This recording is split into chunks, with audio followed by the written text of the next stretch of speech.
আমার নিজের বাড়িতে আমি থাকতে পারছি না, আমাকে বের করে দিয়েছে। আন্তর্জাতিক অপরাধ ট্রাইব্যুনালের সাবেক প্রসিকিউটর ব্যারিস্টার তুরিন আফরোজের বিরুদ্ধে বাড়ি দখল ও সন্ত্রাসী ভাড়া করে ভয়ভীতি দেখানোর অভিযোগ তুলে তার মা শামসুন্নাহার তসলিম নিজের নাগরিক অধিকার ও বাড়ি ফিরে পাওয়ার দাবি জানিয়েছেন।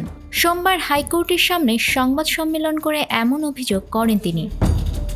শামসুন্নাহার তাসলিম বলেন, আমি আমার মানবাধিকার চাই, নাগরিক অধিকার চাই। গ্রামের বাড়িতেও যেতে দেয়া হয় না। এলাকায় সন্ত্রাসী ভাড়া করে রেখেছে। তার নামে ফাউন্ডেশন খুলে সেই সন্ত্রাসীরা আমাকে ভয় দেখায়, আমাকে জামায়াতের রোকন বানিয়ে লিফলেট বিতরণ পর্যন্ত করেছে।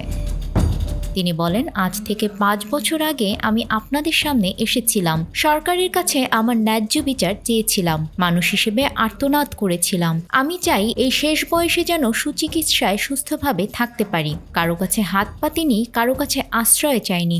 শুধু একজন বাংলাদেশি হিসেবে আমার নাগরিক অধিকার চেয়েছিলাম। তখন আমার কিডনি 65% কাজ করছিল, এখন 2টো কিডনি অকেজো। তিনি বলেন, আমার এখন একদিন পরপর ডায়ালাইসিস করা লাগে। দিনাজপুরে বাবার ভিটেমাটি বিক্রি করে চিকিৎসা চালিয়েছি। সব সত্য বলছি, অথচ তুরিন আফরোজ মিথ্যাকে সত্য বানিয়ে আমার ওপর চাপিয়ে দিয়েছে।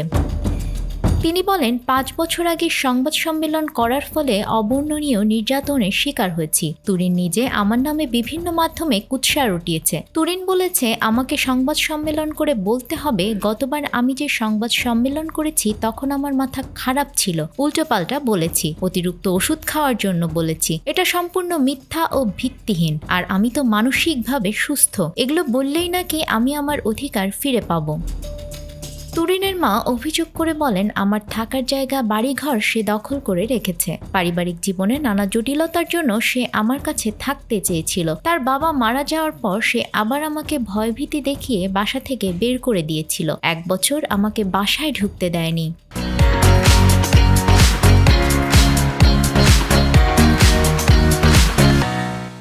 তিনি বলেন, 2024 সালে স্বাধীনতার পরেও বীরদর্পে সে বাসা দখল করে আছে। আমি আজকে এখানে, কালকে ওখানে থাকি। আত্মীয়র বাসায় থাকলেও সেখানে লোক পাঠায়, ভয়ভীতি দেখায়। নিউজ ডেস্ক, আমাদের সময়।